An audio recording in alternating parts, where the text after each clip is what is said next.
భక్తి టీవీ ప్రేక్షకులకు నమస్కారం. సేవా తత్పరతకు మారుపేరు ఆయన.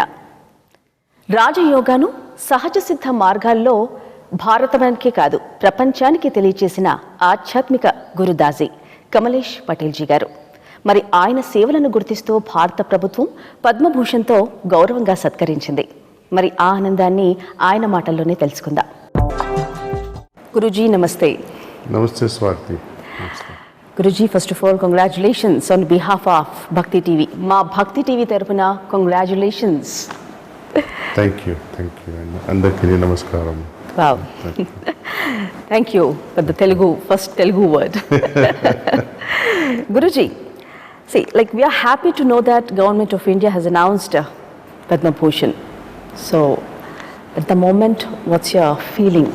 Well, there's a feeling of joy, and you like it when organization that you belong to is honored.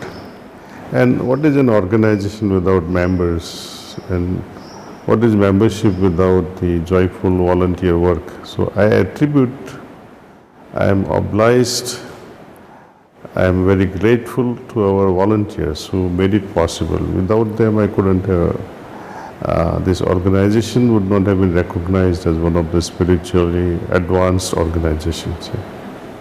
This award increased your responsibility. It's the same thing. Even when there was no award, we worked very well. And we will not cut short anything. We will always continue work the way we have been working, the best possible way. So are you reaching the people of world by teaching Raj Yoga in natural way? You see, all these names that we have, yoga, and when we add Bhakti Yoga, for example, right? When we add the word Gyan Yoga, when we add Karma Yoga, Kriya Yoga, Raj Yoga, the prefix conveys everything. Bhakti means with all your love, dedication, devotion, with all your heart, whatever you do towards God is Bhakti Yoga. Karma Yoga is limited to your karmas, good karmas, Detti. Good karma. Then Gyan Yoga is all about acquiring knowledge. Raj Yoga is all about the mind. But this yoga that we have adopted in heartfulness way, it's a combination, karma, jnana and bhakti yoga. Because not one yoga will take you to the ultimate. You have to have the combination of it. Suppose if you keep working karma without gyan, it's useless. Of course, it has some results, but it's not perfect. Likewise, you can have gyan, you can have karma, but if there is no bhakti in it, right? Like professionals, they are working in industries, they work for money. There is no bhakti, there is no love. Like you are a woman and you can understand better what is love. Being a mother also, you can understand even more what is truly love is all about. See? So when all this thing comes together, love, action and knowledge, it glorifies everything in life. So this is what heartfulness is all about. Okay. So Ramchandra Mission సామాజిక కార్యక్రమాలతో ఎన్నో అద్భుతాలను సాధించింది. దానిలో మీరు ఎలా భాగమయ్యారు? My God, I became part of this great organization accidentally actually in the year 1976 when I was studying in pharmacy college in Ahmedabad. One of my friends, he said, why don't you meditate? This is a nice practice. I said, oh, I had nothing wrong in trying it out. So he took me to one of the trainers, and that happened to be a very humble, simple household lady. She put me on the path. She was the trainer of the system, and I had to wait for one more year to go and see my master who was in Shahjahanpur in Uttar Pradesh. I was studying in Gujarat. See, I had to wait for the vacation to visit him. But during that 1 year, I was fully prepared by my preceptor to face my guru. So that was a good one. And later on, after graduation, I continued practice.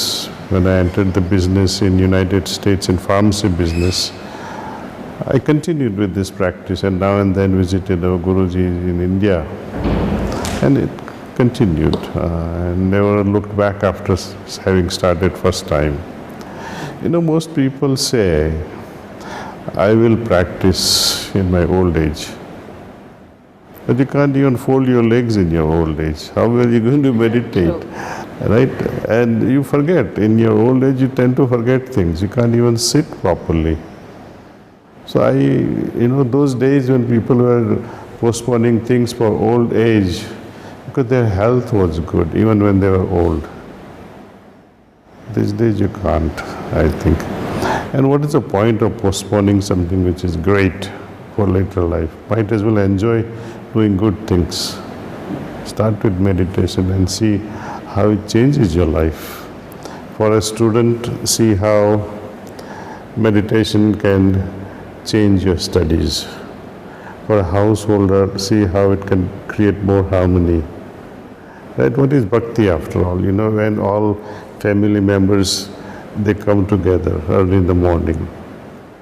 They meditate together. Can you imagine the impact of that in the environment of the family? And children who imbibe these samskars, what more can you teach them? In the business world also, it is not that you meditate and you forget about the business. No, that's not right also. See? So we have to combine everything in life and let meditation guide us from inside, making all decisions in life. So Guruji, tell us about heartfulness work with your students and vision that you have for youth in India, basically. I can't put it any better than the great musician Jasraj-ji said. I once was interacting with him and was very loving and very affectionate. So I asked him a question, what is your message for the youth of our country, the world? Because he is a matured man nearing 90 years of age, so he has seen the world from all angles. He was very benevolent in answering this. He said, Daaji, there are only three things. माँ बाप की सेवा, गुरुजनों का आदर और रियाज. Riyaz meaning practice. Then he elaborated further. Practice means if you are a student, study is your practice. If you are a musician, playing music is your practice. If you are a cricket player, playing cricket is your practice. If you are a yogi, tapasya is your practice. So practice, practice and practice. But underneath all this, serve your parents and honor your guru. That's all. This is the message. And from these, life flourishes and flowers. Guruji, who is your first guru or who inspired you to get into this yoga and all? Well, everyone knows first guru is always your mother, then your father. Then accidentally or by plan, if you come across some holy books that can change the life course. And that book happened to be in my life, that of Sri Ramakrishna Paramhansa's Gospel. That totally changed my life. And that created a foundation and the inner restlessness to find a right person to guide you on the path. So I was thinking Vivekananda was so lucky to have, a guru like Ramakrishna Paramhansa. But what about us now? We are learning only through these books. Books are good, but they don't guide you totally. So that inner cry, I think, brought me to my master, Ramchandraji, who I think I can't complain. I found my Ramakrishna. What's your favorite food, Guruji?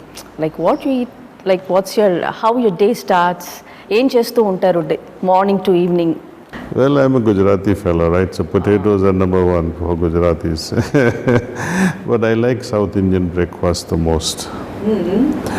Lunch will be Gujarati lunch, roti, chapati, rice and multiple veggies. And at night also sometimes Gujarati, sometimes South Indian, sometimes Mexican, sometimes Italian. So It's a cocktail. Cocktail of everything. Okay.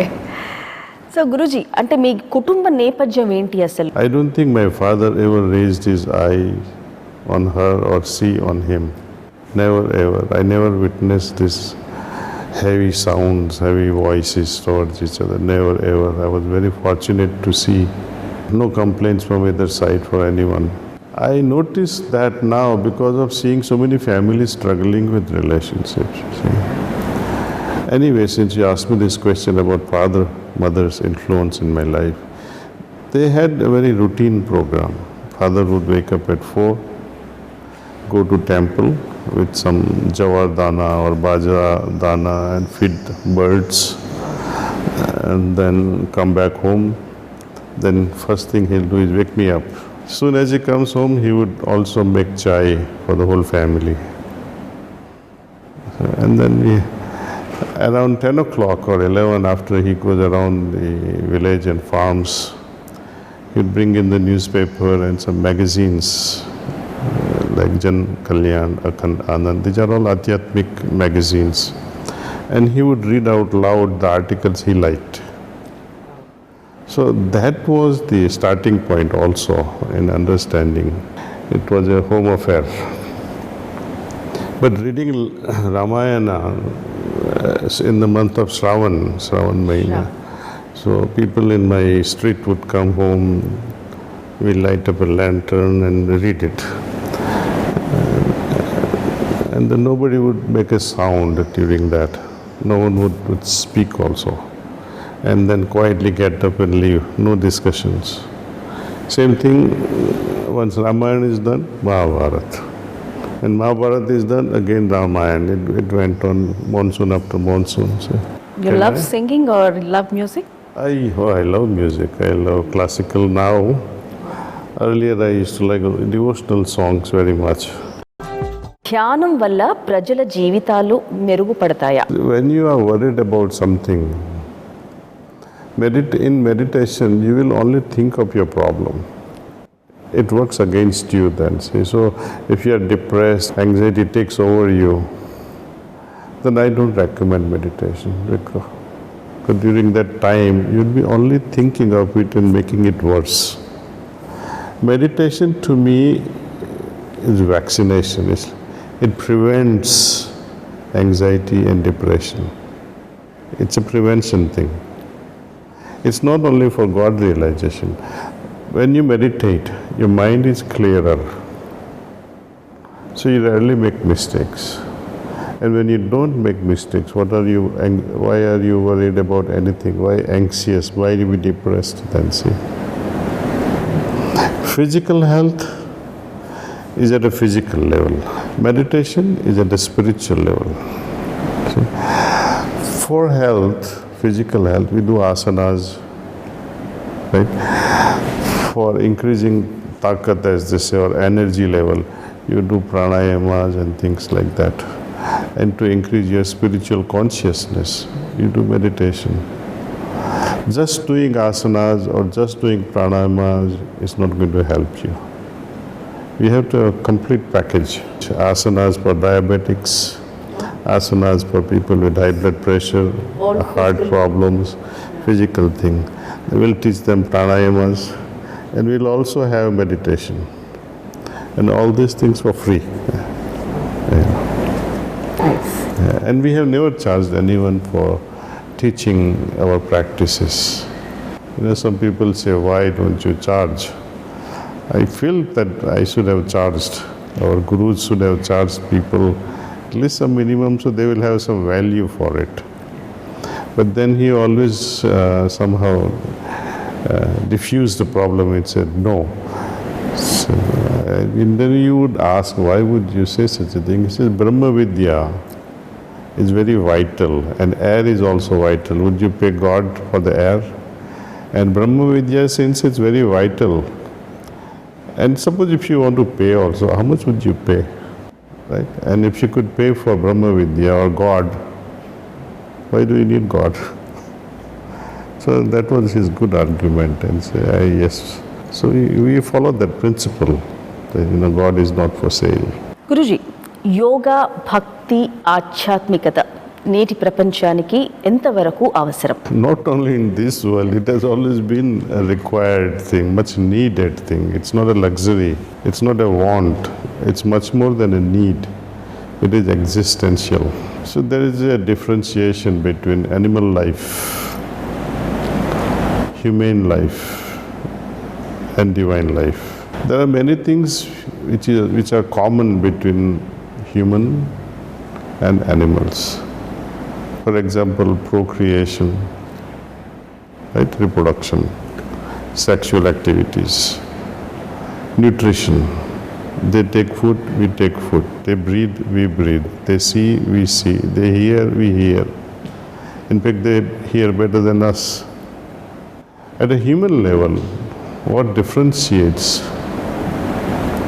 Consideration for others, kindness, compassion, clarity of mind. These are all qualities, I think, attributed to human.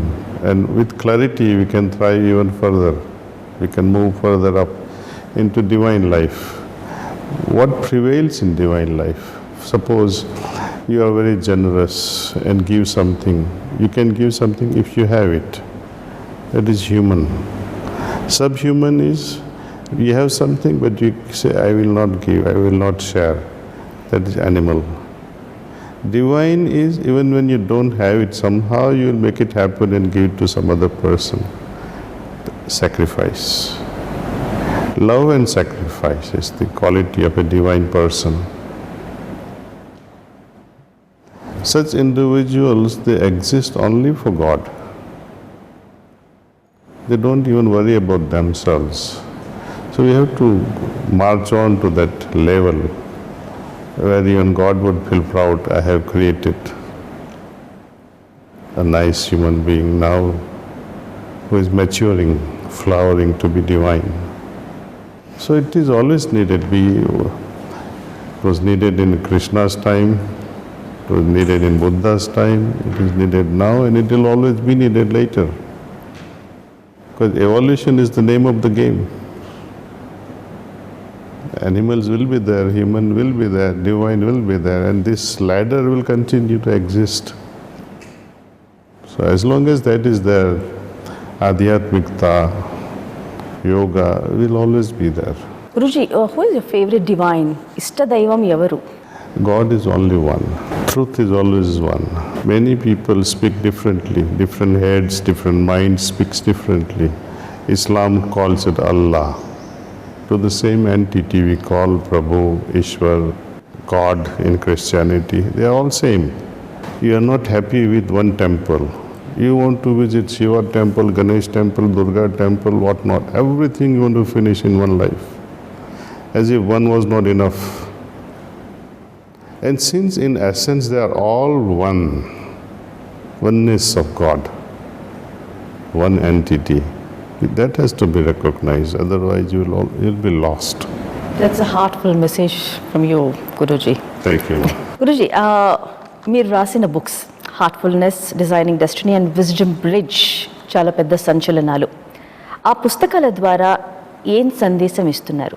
Actually, these books are written for adults. So that the main message with all these things is to parents and grandparents that be the example to your children. You have a phone in your hand. You keep on playing with your phone till you go to sleep. And in the middle of the sleep also you come and wake up and say, what message is there? You're going to the temple, you want to carry the phone also there. You're doing namaste and suddenly it rings and you want to see who is calling. What sort of worship is this? And what sort of example are you giving to your children? And you tell your children, bete, phone acha nahi hai, phone mat use karo. Why not? You be the example, children will follow. So there are many such things we have discussed in this book. Okay.